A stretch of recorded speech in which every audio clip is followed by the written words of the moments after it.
اعوذ باللہ من الشیطان الرجیم بسم اللہ الرحمن الرحیم۔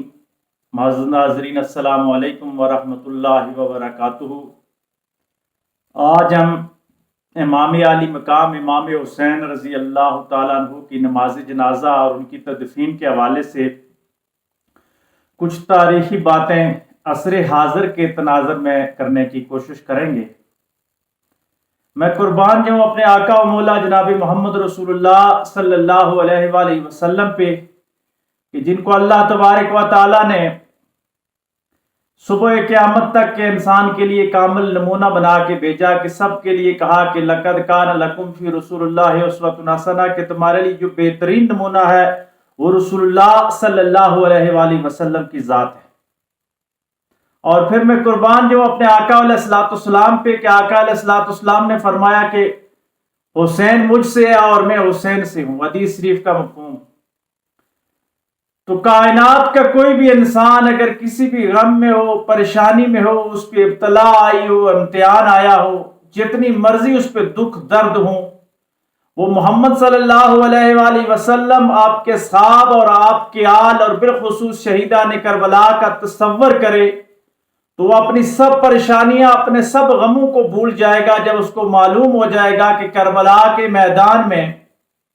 جنت کے سرداروں نے کس انداز کے ساتھ قربانی پیش کی اور اللہ تبارک و تعالیٰ کی رضا میں راضی ہو گئے۔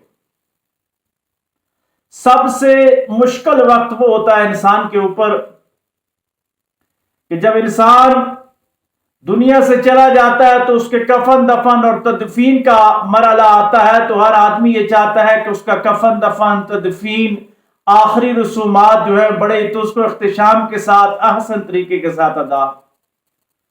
لیکن تاریخ اسلام کا اور شاید تاریخ انسانی کے یہ وہ شہید ہیں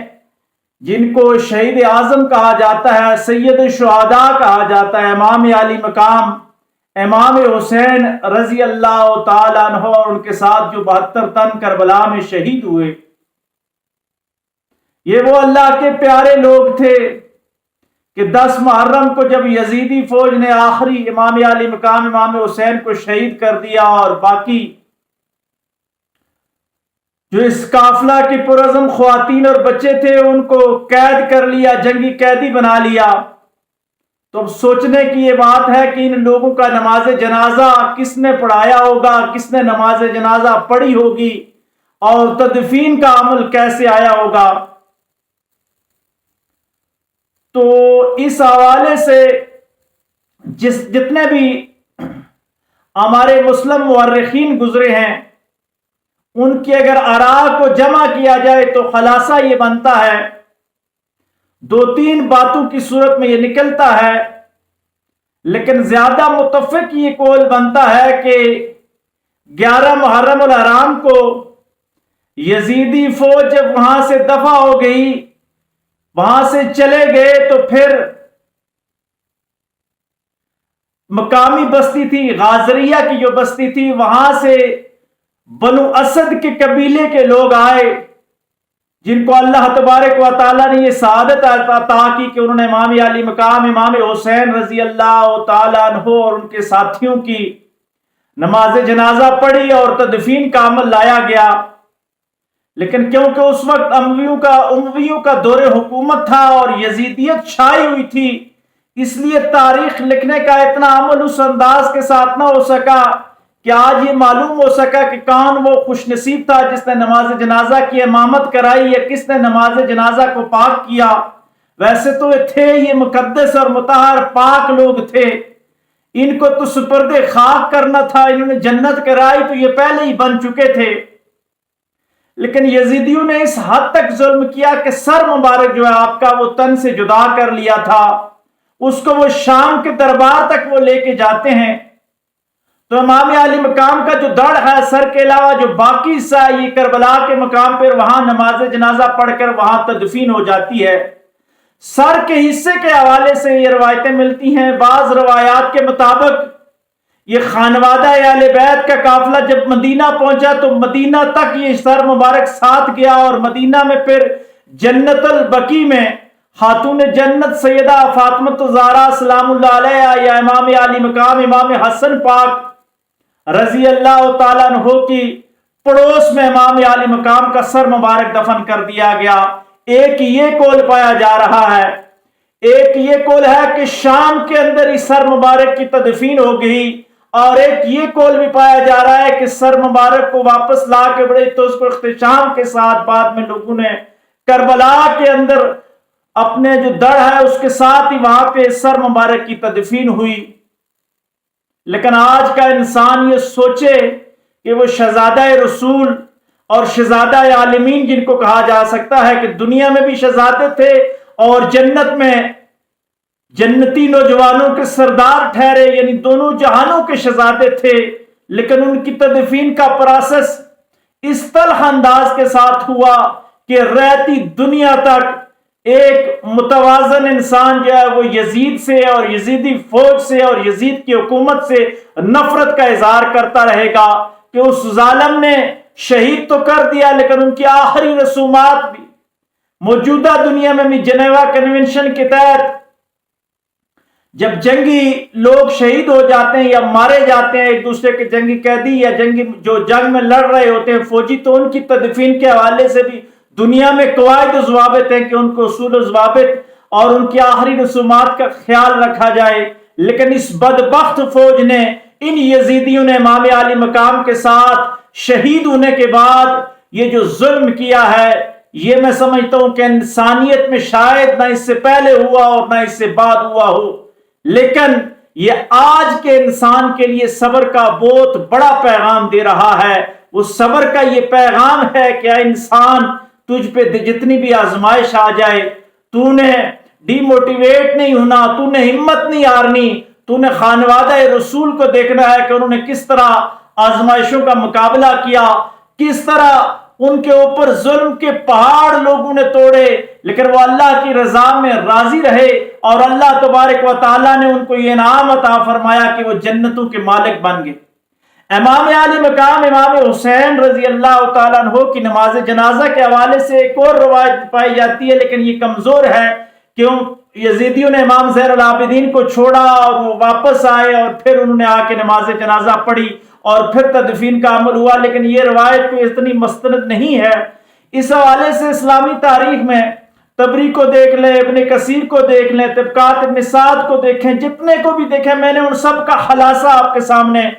بیان کرنے کی کوشش کی ہے، لیکن مین مدعا اور مقصد یہ ہے کہ آج کے مسلمان پہ جتنی آزمائشیں آ جائیں، جتنی ابتلائیں آ جائیں، وہ اس بات پہ صبر کرے اور امام عالی مقام کو سامنے رکھتا ہوا دیکھے کہ آج کی میری پریشانیاں کیا ہیں، آج کے میرے غم کیا ہیں۔ ان کو جب ہم سامنے رکھتے ہیں تو ہماری پریشانیاں کچھ بھی نظر نہیں آتی۔ ہم آج دنیا کے لیے رو رہے ہوتے ہیں، انہوں نے دین کے لیے، آخرت کے لیے، اسلام کی سربلندی کے لیے اس حد تک قربانیاں دی کہ نہ صرف اپنا سب کچھ قربان کر دیا، بلکہ دنیا سے جاتے ہوئے بھی جو آخری رسومات ہوتی ہیں ان کو بھی اس انداز کے ساتھ ان کو ادا کرنے کی ایک جو ہے وہ امام عالی مقام کے خاندان والوں کو ان کی آخری رسومات ادا کرنا یا نماز جنازہ ادا کرنے کی اجازت تک نہیں دی گئی۔ تو ان حالات میں ان تاریخ کے ان چشم دید جو گواہیاں ہیں، اور ایک نہیں دو نہیں تواتر کے ساتھ یہ روایات موجود ہیں، اور پھر بھی اگر آج لوگ یزید کے لیے نرم گوشہ رکھتے ہیں، آج اگر یزیدیت کی اس آمریت کے لیے نرم گوشہ رکھتے ہیں اور اس ملوکیت کے لیے نرم گوشہ رکھتے ہیں، تو ان کے لیے میں کہتا ہوں کہ یہ لمحہ فکریہ ہے کہ وہ سوچیں کہ وہ کس کا ساتھ دے رہے۔ ہمیں یزیدیت سے ہر وقت بیزاری کا اعلان کرنا ہوگا، یزید اس کی فوج سے بیزاری کا اعلان کرنا ہوگا۔ یہی اہل بیت سے محبت ہے۔ اور میں اس بات کو اگر صوفیانہ انداز کے ساتھ ختم کروں تو پچھلی صدی کے عظیم مسلم مفکر اور عظیم صوفی بزرگ سیدنا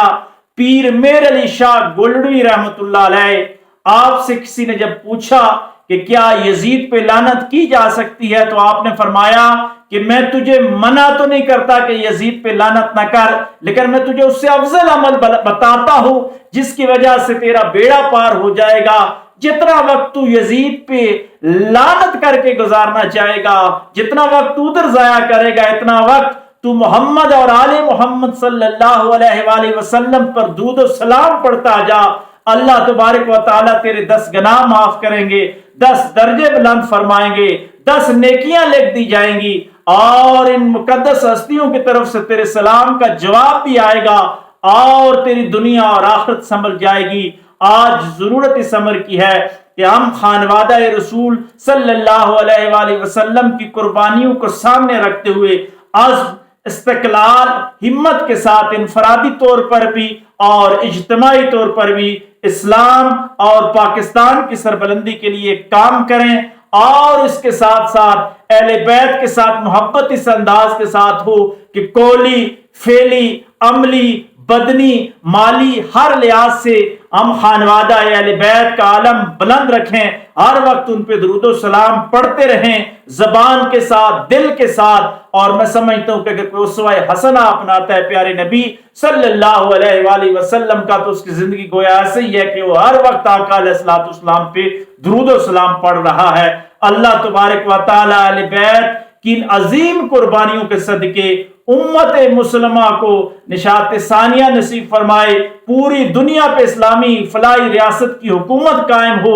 اور خانوادہ رسول صلی اللہ علیہ وآلہ وسلم کی ان قربانیوں کے صدقے بالخصوص فلسطین اور کشمیر کے مسلمانوں کو آزادی کی دولت مل جائے، غزہ کے ان معصوم بچوں کے خون کا بدلہ امت کو لینے کی توفیق عطا فرمائے، دنیا کے جتنے بھی انفرادی اور عالمی دہشت گرد ہیں ہمیں ان کا مقابلہ کرنے کی اللہ تبارک و تعالیٰ توفیق عطا فرمائے، اور ہم سب کو جنت کے راستے پہ چلنے کی توفیق عطا فرمائے، اور خانوادہ اہل بیت کی اس عظیم قربانی کے صدقے اللہ تبارک و تعالیٰ ہمیں جنت الفردوس میں ہم سب کو اعلیٰ و عرفہ مقام عطا فرمائے۔ وآخر دعوانا ان الحمد للہ رب العالمین۔